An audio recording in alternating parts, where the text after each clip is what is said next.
Hello, hello. We are back with our second episode of Connecting Conversations. I am Bunty. I have an advertising background and I'm a communications consultant to a couple of companies and direct clients. With me, I have my very good friend Sujata Iyer, who has a background in HR. She runs her own consultancy services and manages recruitment for a couple of IT companies mainly. She's also doing a course in psychology and learning a new way of communicating with people.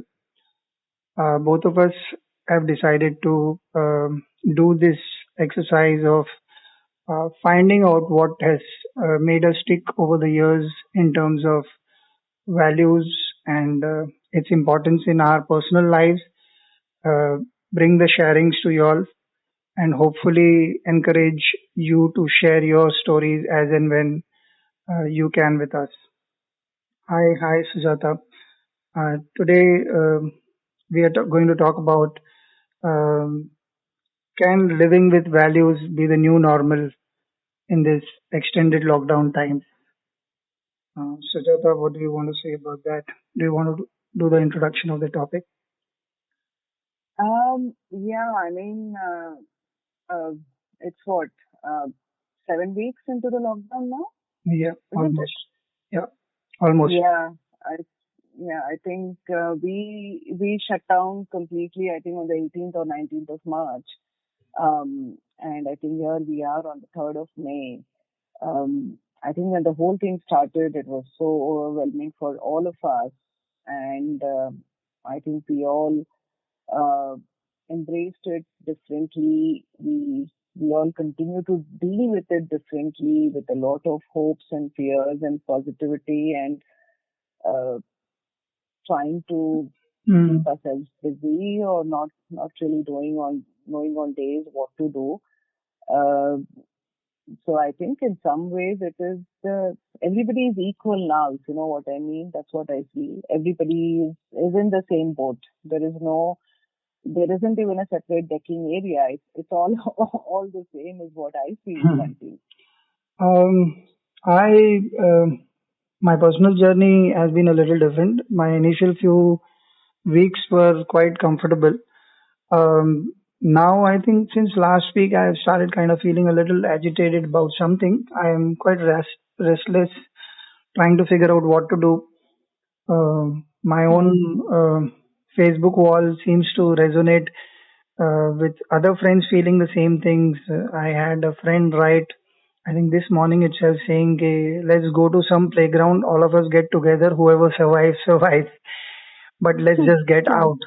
The other friend also agreed. She ended up writing, I have always loved crowds. I don't know how to manage without them, and suddenly I feel very lost about it.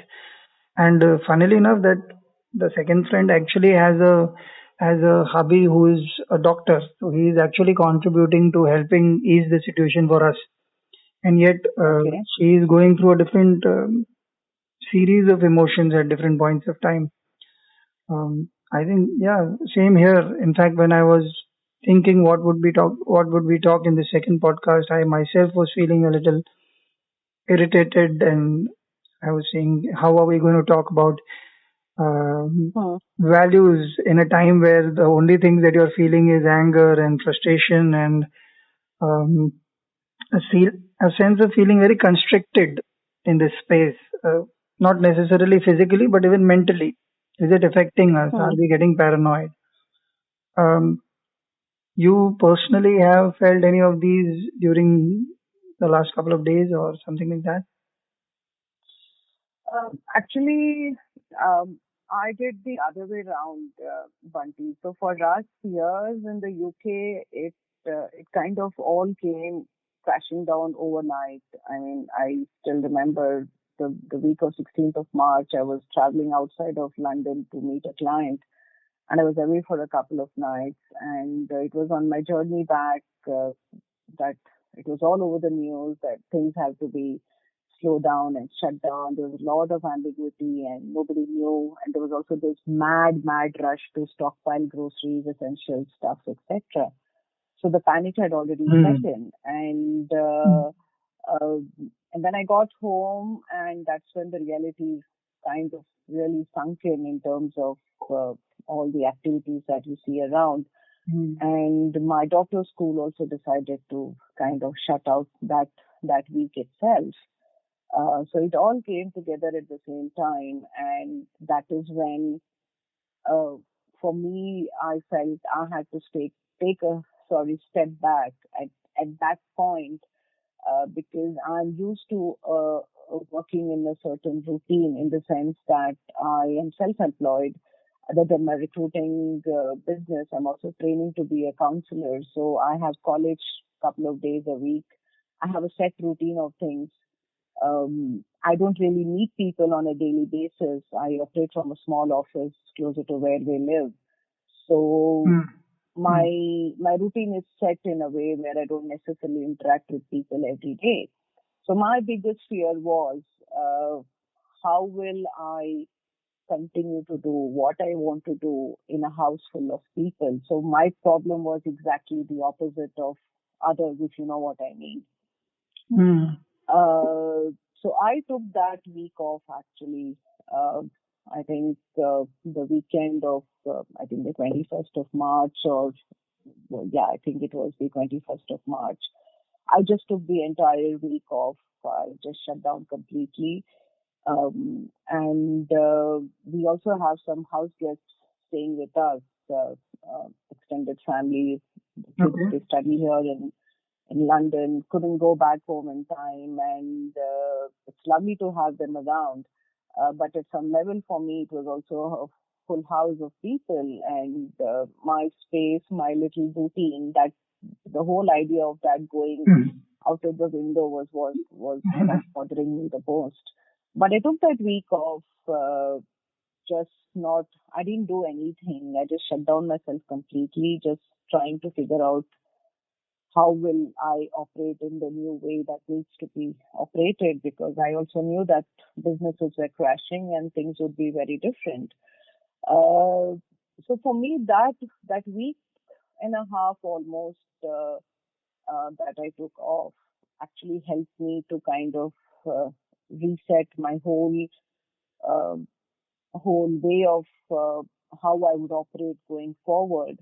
Mm. And I also then kind of related to another time in my life, two times actually, I would say, Okay. where I have been through a lot of ambiguity, uncertainty, a lot of confusion, not really knowing what to expect, waking up in the morning.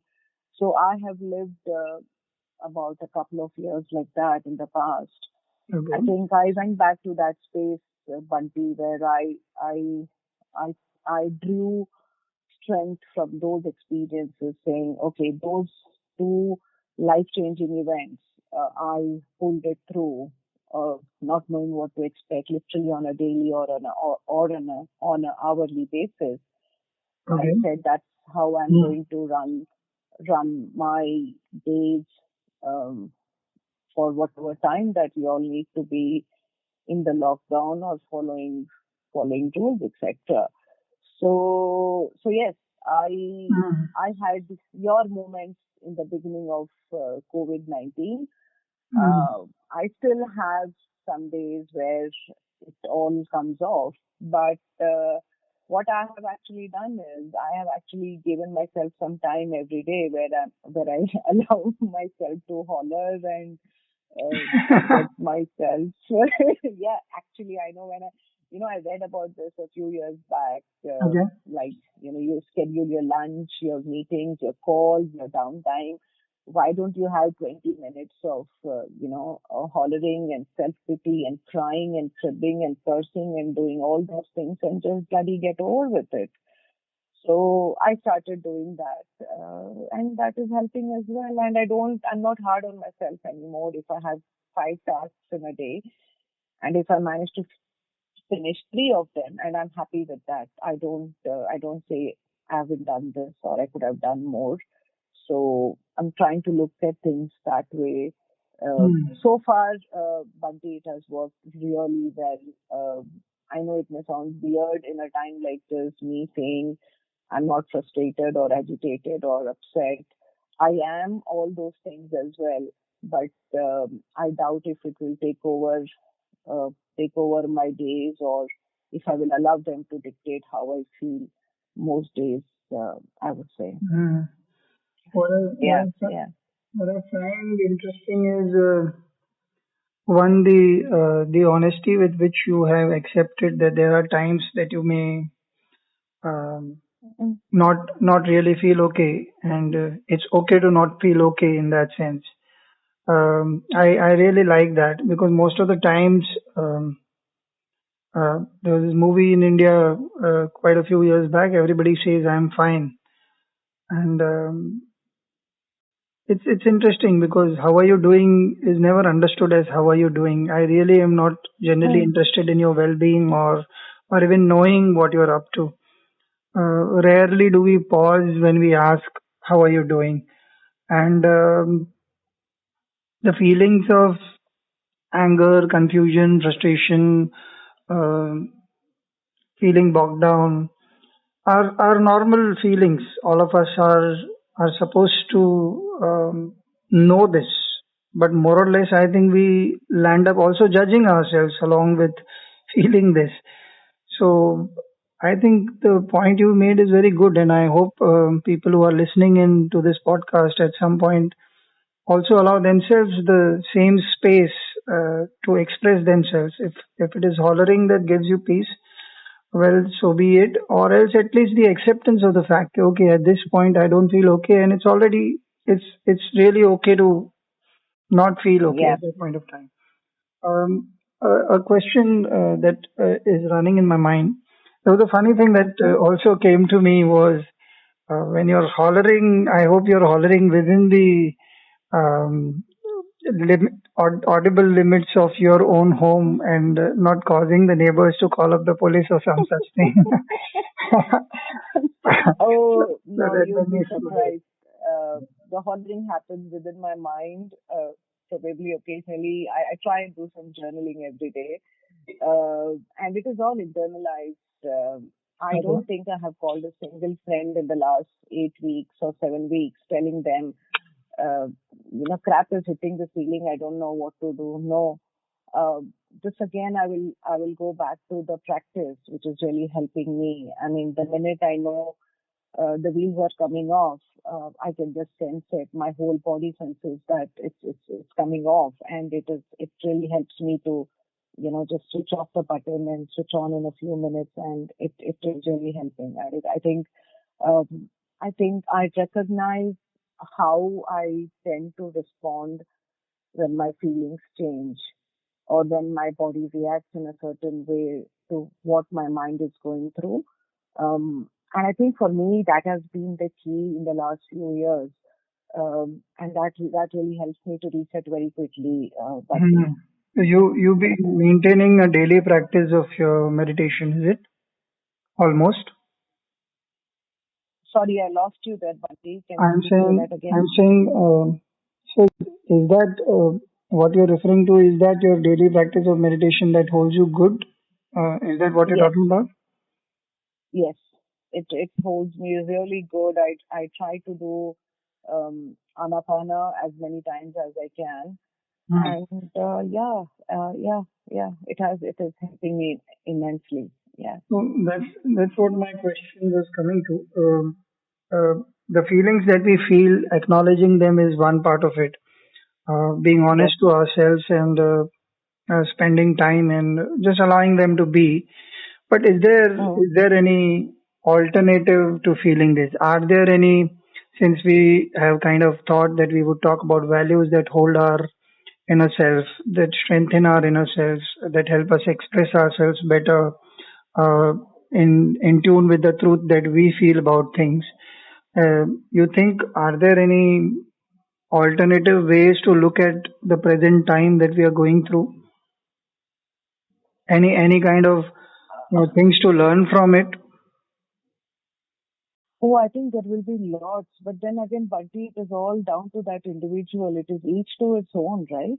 Hmm. Uh, I think I have learned a few skills. I've learned how to be more frugal in my spending.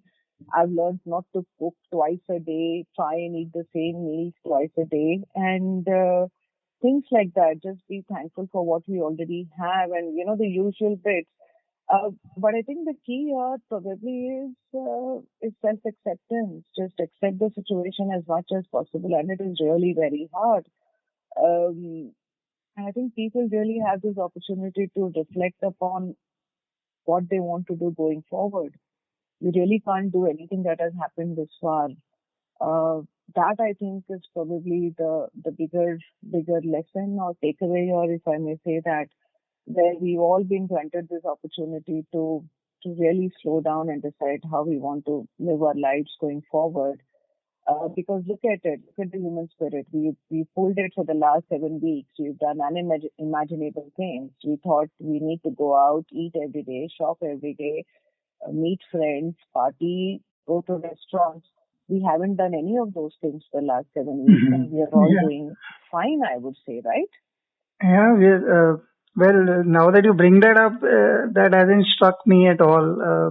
But yeah, I had my own schedule that I didn't keep up. But yeah, I haven't missed it. In the first few days, I kept thinking, "Oh, this seems like different. This seems different." But yeah, you're right.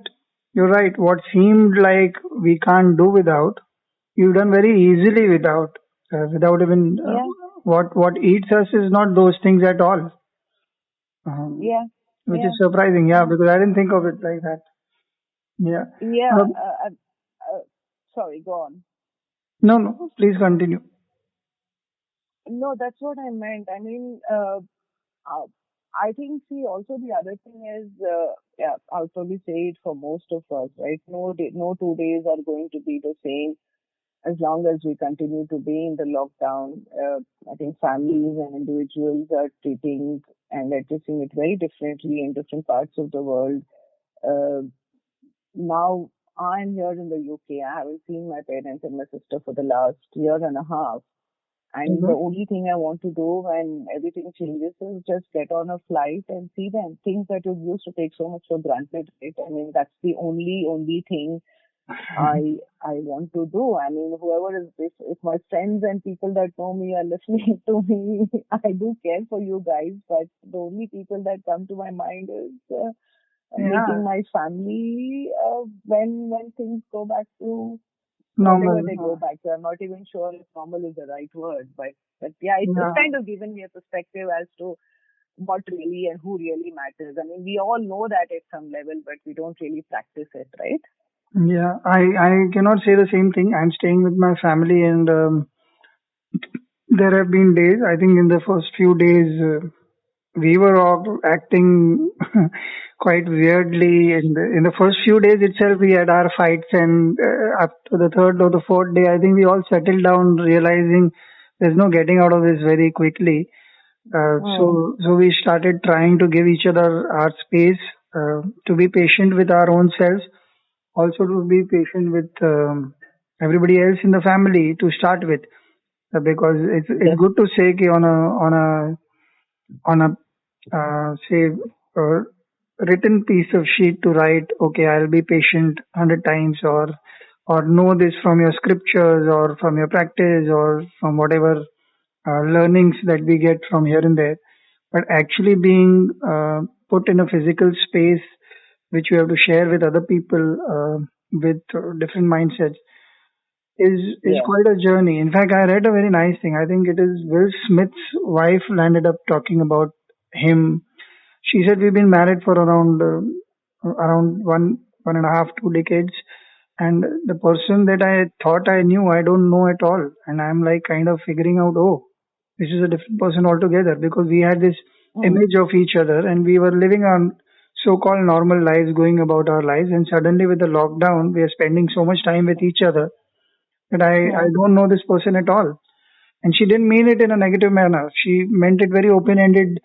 Oh, it's a discovery of things. And I think in a way it's beautiful. In a way, Well, sometimes a Pandora's box might get opened and you may not like what you see. For all of us, But that's true. that, that is bound to happen, isn't it? And I think in a way it is good because I don't know. I was chatting with somebody a couple of weeks back, and this is a very dear family member and a friend as well. And I was just sharing some things that were happening on my side. And one of the things this person replied to me was, "All well, but I am in the midst of, I think he said something like, in the eye of a storm."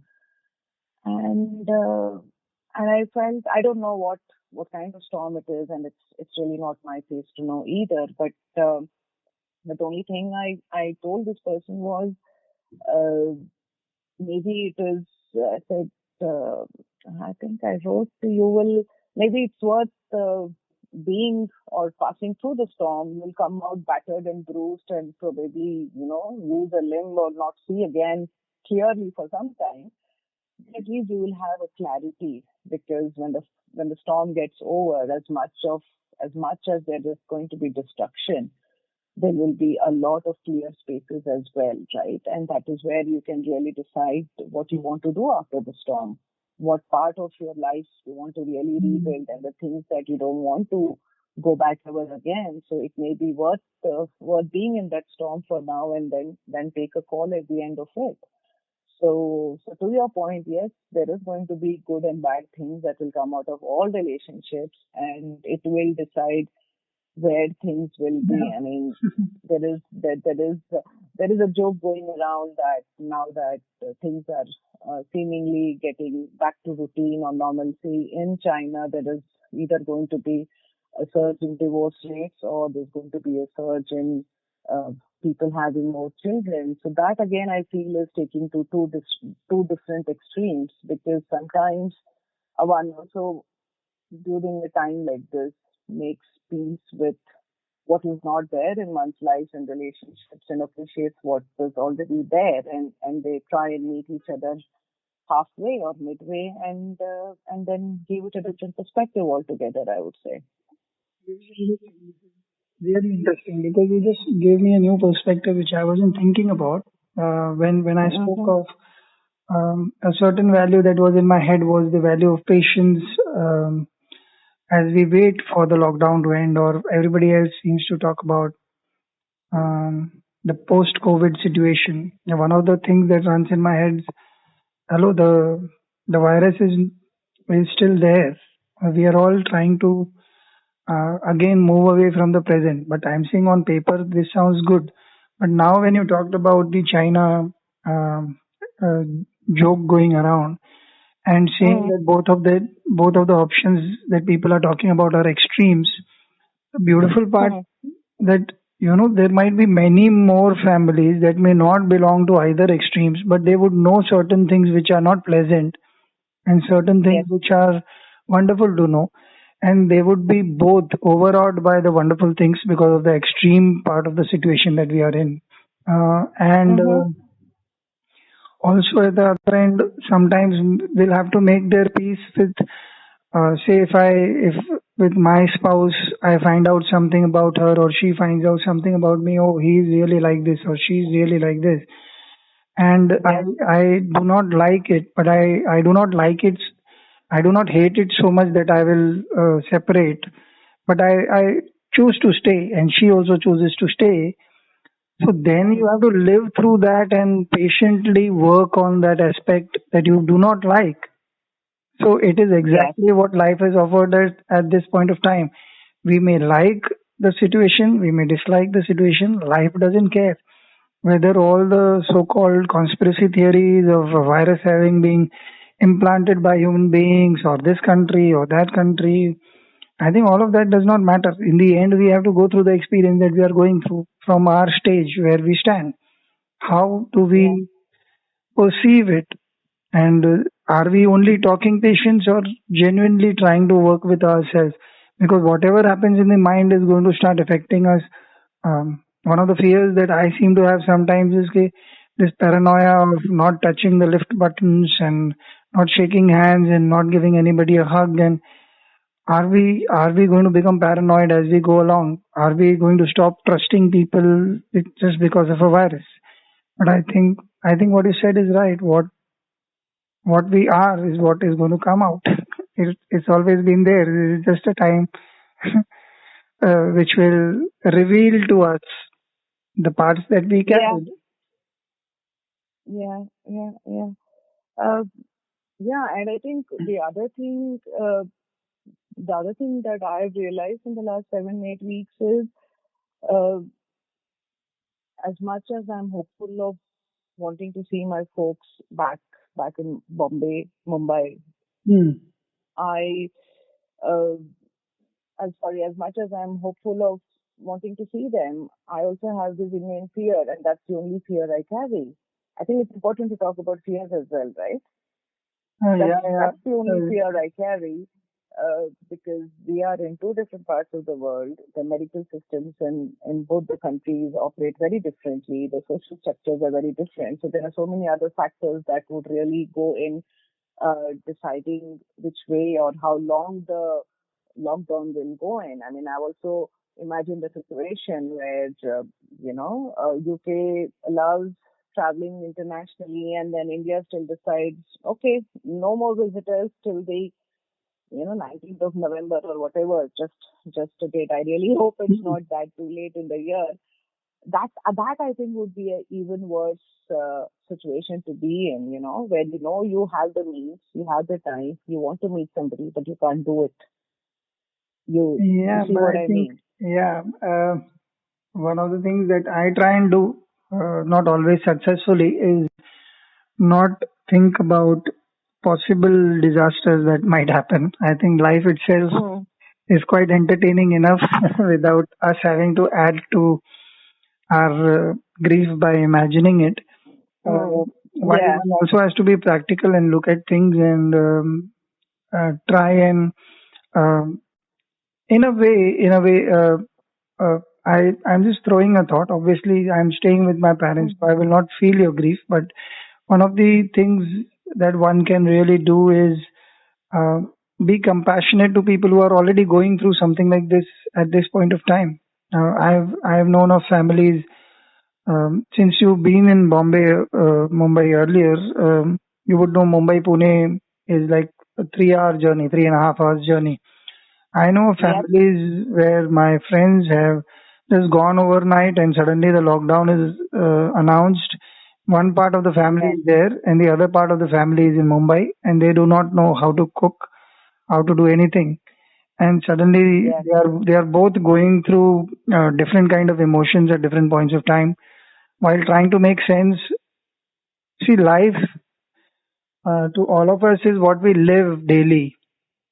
Not all of us sit down and contemplate on deeper issues necessarily. So if we are living in a certain manner, when that is taken away from us by force, any kind of force, at this point, the force of nature, um, I am seeing a lot of different kinds of fears. One of the things that I never felt of late when I'm doing household work and if my um, body is paining or aching in certain ways, I've started realizing, oh, there is this fear of growing old.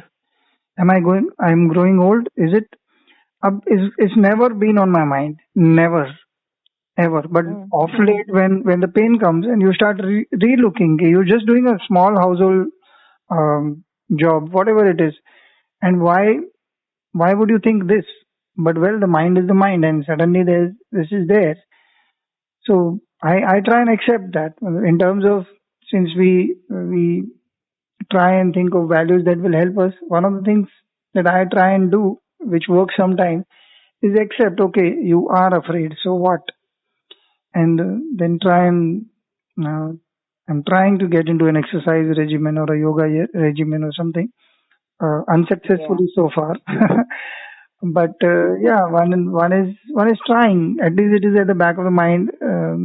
yeah, Uh, so in a way, it's a good thing. You realize, oh, you were carrying this without knowing this.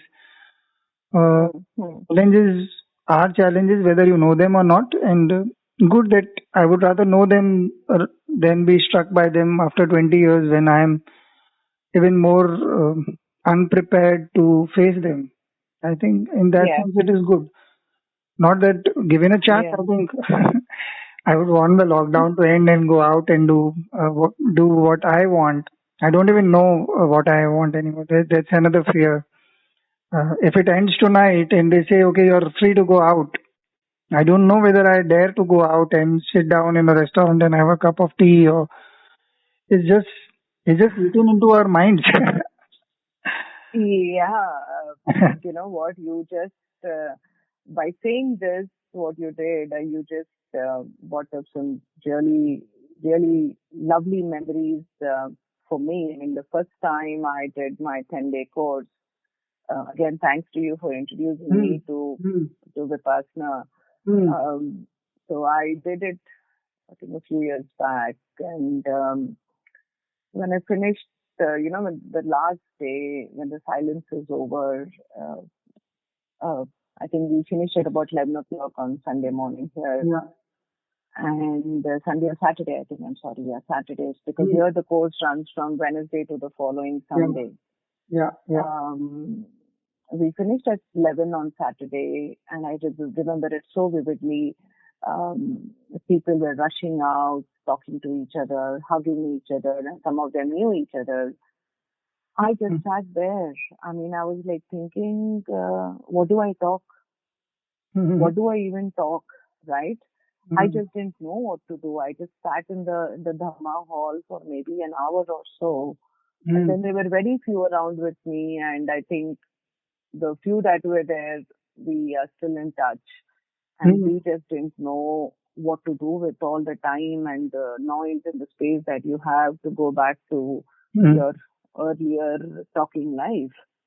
Um, and that continued even when since it was my first time, I decided to take a train instead of driving. And halfway through, my husband and one of her friends, they came to pick us up and they said, "Oh, let's go and have food at this really nice Indian restaurant, etc." Uh, I just couldn't even look at the food, that. And that's Hmm. when I realized the whole thing has changed. It's going Yeah. to be something similar. That you took me back to the time where I Yeah. didn't know what to talk to people, and I Yes. didn't know, do I need so much to eat, 20,000 items on the menu. And I think at some level that still continues till date. I think my mind, along with my stomach, has shrunk a little bit, if you know what I mean. Yeah, I guess you said Yeah. now.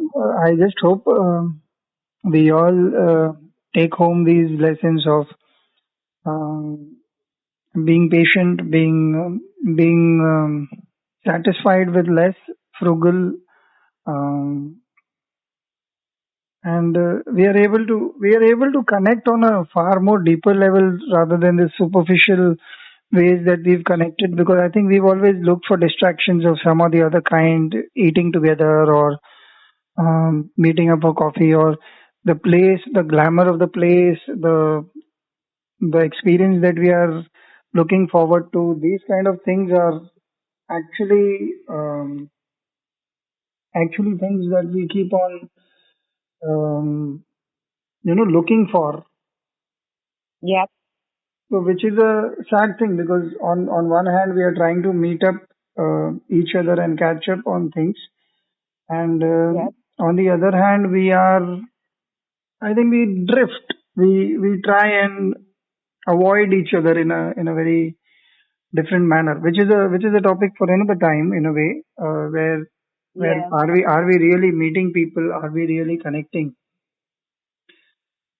So I think yeah, it's interesting that you brought up this thing, and we we all we all are going through conflicting emotions. At some point, there is some solace in knowing that you sitting across in a different continent are feeling the same feelings and same emotions, and learning to accept in a similar manner um, ideas, experiences, emotions, feelings.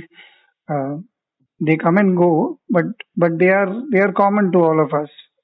In a way, we are one even though we are separated by the lockdown in that sense. All of us.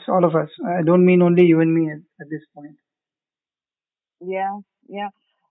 But the good part is, Bunty, because of the last 7, 8 weeks and the situation, I've actually reconnected with three of my good friends, and that includes you. And with you, I think you and I are in this whole new journey, which I'm so absolutely pleased about.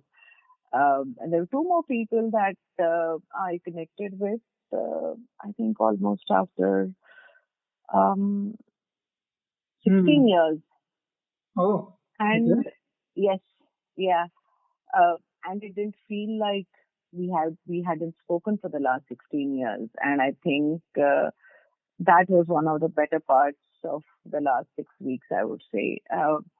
I think again it goes back to what I believe in. You really only is also talking about your earlier point of connecting with people. I think Yeah, yeah. irrespective of how things are for And us, we I think at some level, we only connect with people that we have always connected with, and distances don't really have a dent on them. That's what my realization has been after I connected with these two lovely people. interesting that when we were thinking of naming this series something, the easiest thing to call it was connecting conversations. And Yeah. yeah, I think on this note we can kind of wind up this particular podcast, Yes. bringing up the certain things that came up for we are all going through the same emotions, feelings. They may not necessarily always be positive, but self acceptance would help. Being a little patient would help. Uh, Honesty about what we feel. There is no guide to doing the right thing. There's no right thing except the fact that you got to be honest with what you're feeling at that point of time. And I Yeah. guess life will guide us as it has always been. This is a temporary blip on the radar. Humankind has been there for many, many thousands of years now, if not millions of years. And I'm sure it has seen its ups and downs. And this hopefully at some point will be a blip on the radar at some point. So that's all from us. Bye and thank you so much, Sujata, for provoking many good points of view. Um, this is wonderful. I look forward to continuing the series with something very interesting every now and then. Yeah, Bye. same here, Bunty. I think I really enjoyed my conversation today. And I think even though we didn't really plan extensively, if I may say that, but Yeah, I think it made me smile in the last few minutes when I think subconsciously we were talking about connections, but I'd also mixed the fact that this is what we call our podcast as well. The connection is mm, the key here. So yeah, that really made me smile. So yeah, I mean, I look forward to catching up again next week and see what we come up with. yes. Thank you so much. Goodbye. Yeah, you take Goodbye. care. Yes. Goodbye and have a lovely Sunday. Take Yeah. care. Bye. Bye, everyone. Bye. Bye.